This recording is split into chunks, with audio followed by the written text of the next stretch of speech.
இந்த வழியாக வரக்கூடிய வாகனங்கள் விலகி செல்ல முடியாத அவலம், பல்வேறு இடையூறுகள் ஏற்படுகிறது. காற்றாலை உபகரணங்கள் எடுத்துட்டு போற 13க்கும் மேற்பட்ட வாகனங்களை சிறப்பிடிச்சு சாலை மறியல் போராட்டத்துல பொதுமக்கள் ஈடுபட்டு வராங்க.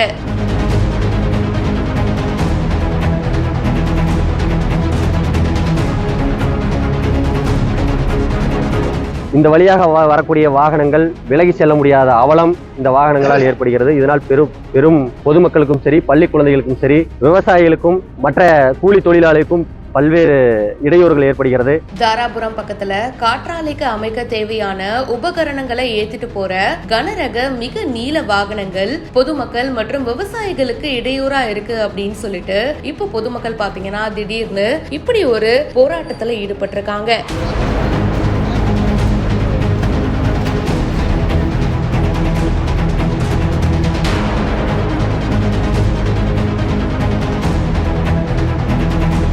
திருப்பூர் மாவட்டம் தாராபுரம் பக்கத்துல இருக்கிற பொன்னிவாடி கிராம பகுதியில டெய்லி காற்றாலை அமைக்கிறதுக்காக தேவைப்படுற உபகரணங்களை ஏத்திட்டு போற கனரக மிக நீள வாகனங்களை பொதுமக்கள் சிறைப்பிடிச்சு சாலை மறியல் போராட்டத்துல இப்ப ஈடுபட்டு வராங்க. இத பத்தி பொதுமக்கள் சொல்லும் போது, இந்த மாதிரி மிக நீளமான வாகனங்கள் பாத்தீங்கன்னா போயிட்டு இருக்கு.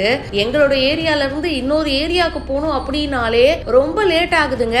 ஏன்னா இது ரொம்ப நீளமா இருக்கு அண்ட் ரொம்ப அகலமாவும் இருக்கு. ஒரு ரோடையே பிளாக் பண்ணிடுது. சோ இந்த வாகனத்தை எங்களால முந்திட்டும் போக முடியல.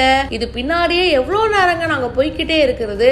அவ்வளோ எங்க ஏதாச்சும் ஒரு எமர்ஜென்சினா கூட இந்த வாகனத்துக்கு பின்னாடி போக வேண்டிய ஒரு சூழல் தான் ஏற்பட்டிருக்கு. சோ இந்த மாதிரி வாகனங்கள்லாம் கிராம பகுதியில போகாம மாற்று பாதையில விடணும் அப்படின்னு சொல்லிட்டு பொதுமக்கள் 13க்கும் மேற்பட்ட வாகனங்களை இப்போ சிறை பிடிச்சிருக்காங்க. சோ இதனால 4 கிலோமீட்டர் தொலைவுக்கு வாகனங்கள் நின்று இருக்கு. இதை பத்தி உங்களுடைய கருத்துக்களை கீழே கமெண்ட் பாக்ஸ்ல பிரியா என் கூட ஷேர் பண்ணுங்க. பிஹைண்ட் ரூட்ஸுக்கு இப்பவே ஃபாலோ பண்ணுங்க.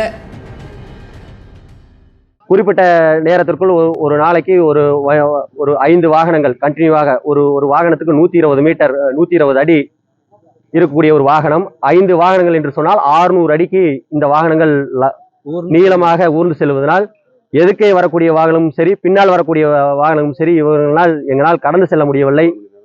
1 மணி நேரம் 2 மணி நேரம் கூட சில நேரங்களில் தாமதம் ஏற்படுகிறது. பொதுமக்களினுடைய குறையாக இதை நாங்கள் முன்வைக்கிறோம். ஈஸ்வரமூர்த்தி, பொன்னிவாடியிலிருந்து.